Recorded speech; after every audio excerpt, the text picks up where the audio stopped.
Well, hello everyone. It's time for another Ru and Stu in the shed. So, what's up, Ru? Okay, today we've got Naomi Dawson, known as Nay, who is one of our mission partners. Hi, Naomi. Hi. Hello, hello. I want the first thing I want to ask you about is about what you do, what is your job, and how you came to do that job. Yeah, thank you. So before the pandemic, I used to travel a lot around mainland Europe. Since the pandemic, I've been working from home like most people, but my job is to train staff and students in Europe, particularly thinking about raising up female evangelists and also helping staff and students in university Christian unions introduce their friends to Jesus through the Gospels. So that's what I used to do in person. I do that a lot online now. But yeah, so I really love Christian unions, universities, sharing the gospel with other people. Why do you think it's so important to reach students? You know, why do you think students are so strategic? Yeah, that's a great question. So personally, I really enjoyed going to university myself. I met Christians really for the first time my own age, Christians I could get along with and really get excited about what God was doing in our lives together.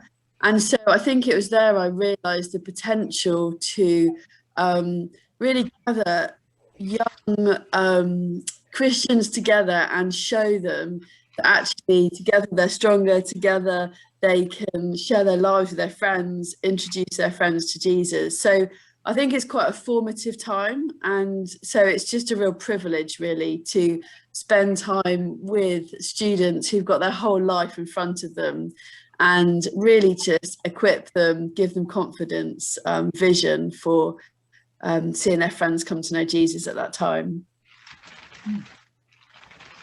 And they sort of alongside that you do passion for evangelism as well. So how did that sort of evolve around? Yeah, thank you. So PFE is part of my work with IFES, raising up female evangelists across Europe.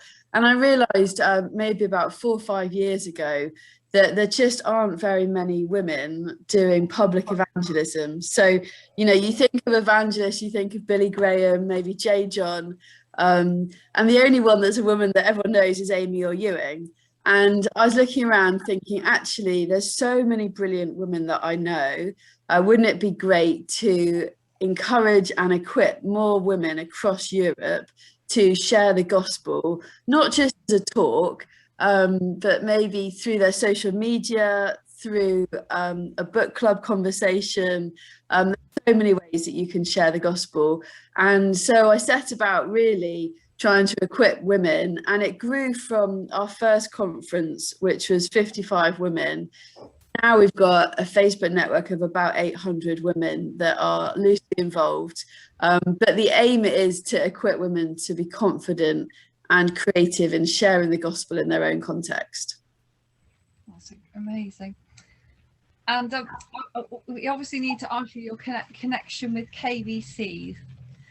How you came to KBC and how it shaped. Yeah, so I grew up in Kidlington and went to the church with my mum and lived there till I was 18, then moved away for university. So I'm really grateful to KBC. Really, without the church, I don't think me or my mum would be Christians today.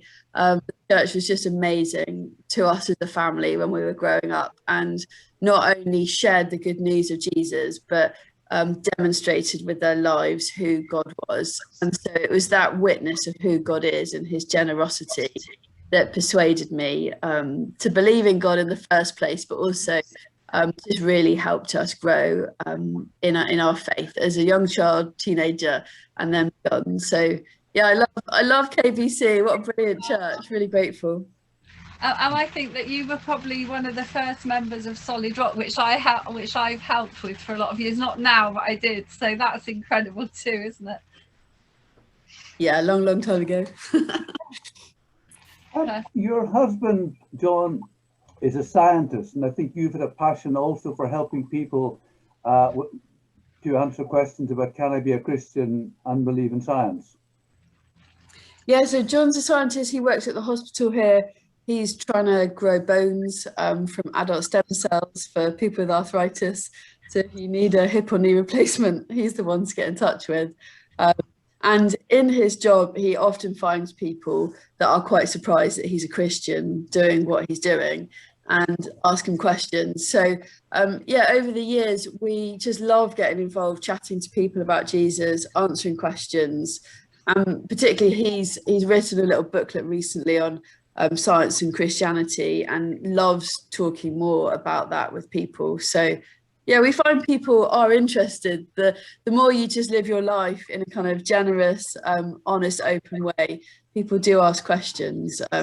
Often you've got to ask lots of questions yourself first, but eventually people do ask you back. And obviously you're the mum of two, and you've got a busy life. But what are you passionate about? That you know your interests and things that. Yeah, so I really love swimming, and a year ago, yesterday actually, I set up a river swimming club called the Kingfishers. In lockdown, obviously all the swimming pools were closed, and for years I've been trying to persuade friends to come swimming with me. And because of the closure of the pools, a couple of friends agreed to come swimming with me, and it grew from there really. So now we've got about 45 of us in the Kingfisher Swimmers. We had a big anniversary party last night in dress, and yeah, it was great. So I love river swimming. We're really committed to our local church here, Southampton Lighthouse International, and then the rest of my time is mostly work or kids and family. So yeah. So where do you swim, Nay? This is what I need to establish, because it's not warm, is it? What was the question? Where do you swim? Because it's definitely not. Yeah, we swim in the kitchen, and some people are really rude about it. You know, like some of my friends say, wouldn't throw my dog in there. You go in the itching, you come out scratching.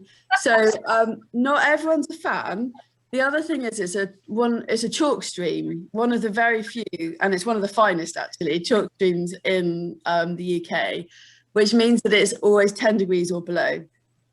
So it's cold, it's really cold, but we really enjoy it, and it's lots of fun. And through lockdown, we managed to swim in pairs, then rule of 6, and now we can have up to 30. So yeah, just in our local river. So I recommend jumping in a river somewhere near you anytime soon. Well, I'll bear that in mind. Thank you. Ruth should go first. To tell me what it's like. I want to. I do. I definitely do. But I'm not sure about this. You didn't. The first time you did it, you didn't just jump in, did you? Yeah. Yes. But we had, as a family, we'd been canoeing on the river, and we jumped in the summer. Right. And then slightly naively, not realizing how cold it would be, we just jumped in with costumes and shorts and t-shirts. And then in the summer, we managed to get away to Italy. And after being in Italy, 30-degree heat, I was like, I can't go back to a 10-degree river. So I've been wearing a wetsuit since. And then last week, I ditched the wetsuit.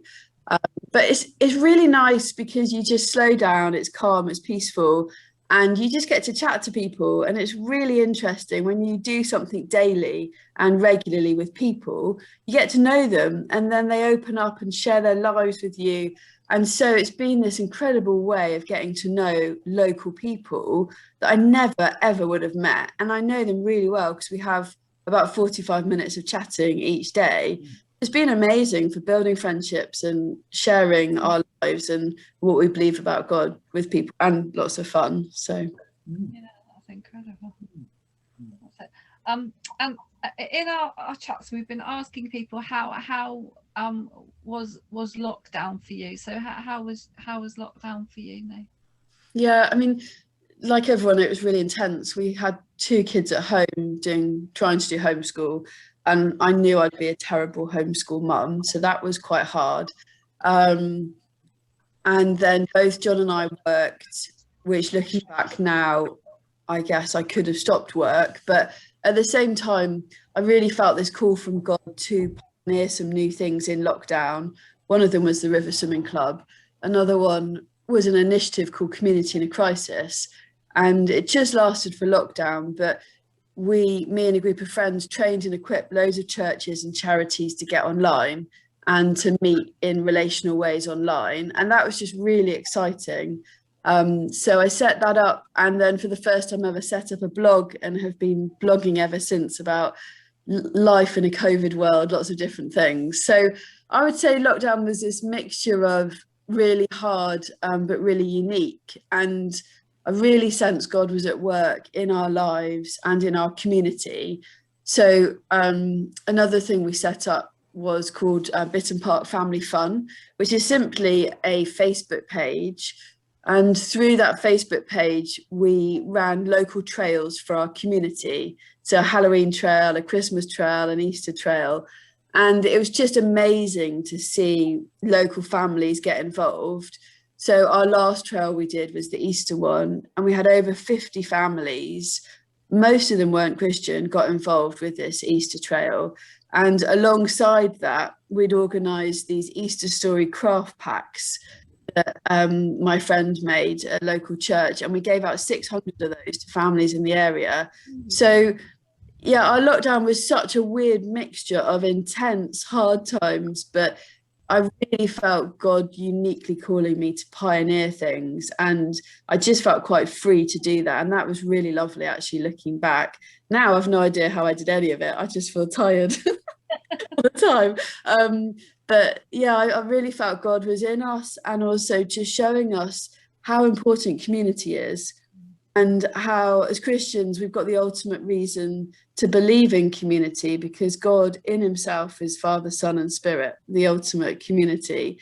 And so as we tried to just offer community to our friends, it was amazing to see them respond and take that up and really say thank you for what we did for our community in that time. So yeah, mixed blessing, if that makes sense. I know, and I loved like having you on Facebook and seeing all those things, and you know, being inspired by some of the things you did. It was incredible. Yeah, really good, really good. And we asked people if they could choose two people to be in their lockdown. Which two people would they choose? I don't know if you gave that any thought. No, I didn't, which is a disaster, isn't it? No. I got really stressed out because I was thinking, I'd have to choose my family, and I've got 3 others in my family, my husband and 2 kids, so that wouldn't work. They're in it anyway. So no, you're allowed them. Oh, they're with. Oh, okay. Excellent. That makes life so much easier. Yeah, I mean, I've got quite a few passions in life, so it's quite hard to just choose 2. I mean, right now, if I was to go into lockdown again, I'm really interested in this in the river swimming, and how there's this guy called Wim Hof who does all this like ice water. He's called the Iceman. He does all this ice water swimming. So I think it'd be quite interesting to get stuck in lockdown with him, because he could teach me loads of techniques through ice swimming. And then my favorite author of all time is Tim Keller. So I don't know if I could have him because he's an American superstar, but I'd take him into lockdown and just ask him loads of questions about what he's written and about what he knows of God. So yeah, it's probably a slightly weird combination. Yeah, that's a great conversation. Tim Keller. Tim Keller will be easy compared to some of the requests we've had, like Mary, the mother of Jesus, Joseph. The ones who are no longer alive are more of a challenge, but I'm sure Okay. we explain to Tim how important this is. So yeah, leave it with us. We'll get back to you. Thanks. See if you can arrange it. The Iceman. Yeah. And did you think about a Bible verse? No, I didn't either. Oh, what a terrible host I am. But one of my favourite verses I've been thinking about this year is in Thessalonians, where it talks about we not only shared the gospel with you, but we shared our lives as well. And we loved you so dearly that we shared not only the gospel, but our lives as well. And I think that's the verse really that's kept me going throughout the whole of lockdown, thinking about our friends and our community and what people need right now. So that would be my favourite one for the last year.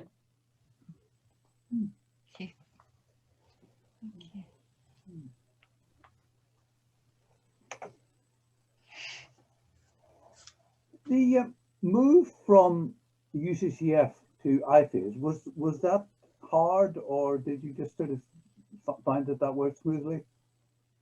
Yeah, so I worked for UCCF for a long time, 16 years, and I realised I really wanted to give more time to raising up women. I just think it's really important that all these amazing women around Europe are encouraged and equipped and envisioned. And so with the IFES job, I really wanted to spend more time doing it. So I think that was the big pull, to be honest. I guess going from working on a team that were based in the UK, all British people, to a team that's fully international, that's had its challenges. There's huge advantages. I feel like I've learned so much about other people in this time, but I think team dynamics can be much harder. And so, yeah, it's been a massive blessing to see what God is doing throughout Europe at this time. And I'm grateful for the space to develop passion for evangelism within that. So just pick a country in Europe at random and just tell us something that's happening there. Yeah, so one thing I was amazed at in lockdown is just the number of pioneers that came out of the woodwork, people who felt God called them to do something in lockdown in quite unique, surprising ways. And in the Balkans, the history of the Balkans is just war, bloodshed, political unrest. It's been terrible for decades.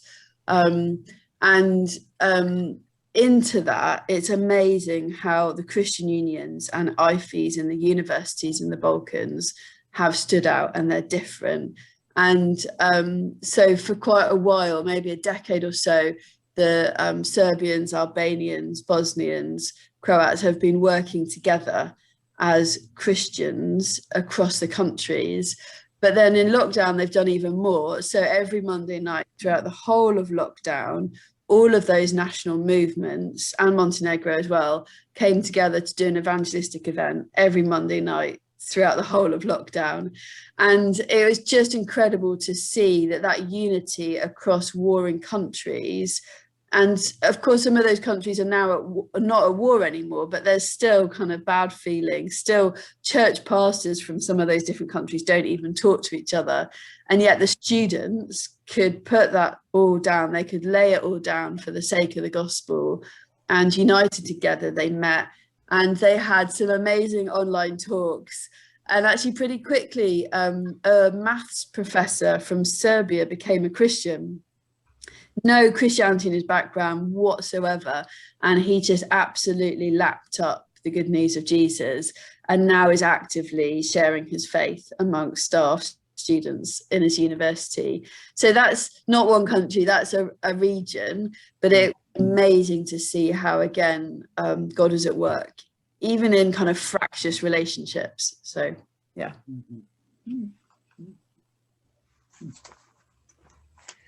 And I guess it's been sort of different because maybe in a different, you may have gone to places, but now everything's online, isn't it? So do you think that's sort of quite a good thing in a way, in some ways, to bring people?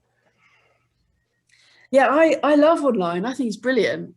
I know lots of people hated online church, but we as a church decided to meet on Zoom. So everything was current, real time, together, a collective gathering of God's people, which is the church.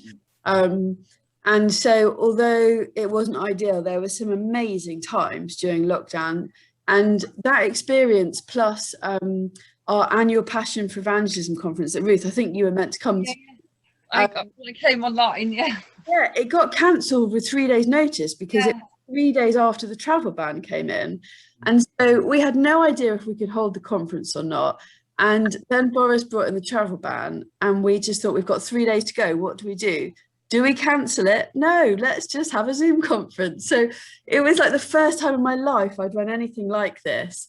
And that experience that weekend of the Passion for Evangelism conference, which was originally 90 women in person from the UK, grew to 150 women from around the world, all because it went online. That experience, and then the Sunday our church meeting online for the first time, was deeply profound in my life. And after the service on Sunday, because I persuaded my pastor to do Zoom church, after that, a friend of mine wrote to me and said, Nay, my mum has just come to the church for the first time in 3 years. She couldn't come because she's chronically ill at home. That was the first time she's been at church in 3 years because it was online. And so I'm so positive about online church, and I'm positive about online being here to stay. I think we should think about a hybrid view of church as we go forward, because it's just so much more accessible to single parents, people who are ill, people who aren't allowed to go to church because of their religious background. So I'm excited about the potential of church in person and online working together to reach a much bigger population than we have done so far. And you know, I think, like the passion for evangelism, I personally found it easier to do my talk and be in my own space. It almost felt that bit, you know, I think I would have been more nervous if I had to stand up in a whole room of women, whereas I knew they were listening, but it was, definitely. Yeah, so on the Friday night of the conference, every single woman brings an evangelistic presentation and they give it into a small group and get feedback. Some people do talks, some do children's talks, some do videos or blogs. But yeah, you're right. I think there are definite advantages, and you know, huge percentage of the UK population is disabled. I think it's like 18-19%. And for many people, church in person is not accessible for the disabled community, and yet church online is. And Suzanne many years ago said that the disabled community were the most unreached people group in the world. And so I like you, Ruth. I think it's brilliant, and there's a lot to think about in terms of being more welcoming and accessible in our church through online. Yeah. That's an interesting thought, certainly. Ruth, I think we're coming towards the end. Yeah, and I don't even knows about this. This is Cromwell, my dog, and he always asks a question at the end: do you prefer dogs or do you prefer cats? I really don't like dogs, sorry. Oh, that's like, you know what? I'm quite glad, because nearly everybody does, so it doesn't hurt him to be let down every now and again. Yeah, we've got a cat. We're cat people. Sorry, Cromwell, you're out of favour. Sorry. Bye. No, better, good. Better cover his ears. We don't want him getting upset. Yeah, he's fine. Yeah, He's fine. It's all right, Cromwell. She didn't mean it. She didn't mean it. She's really quite nice. Anyway, thank you, Nay, for sharing your thoughts, and some very interesting ones.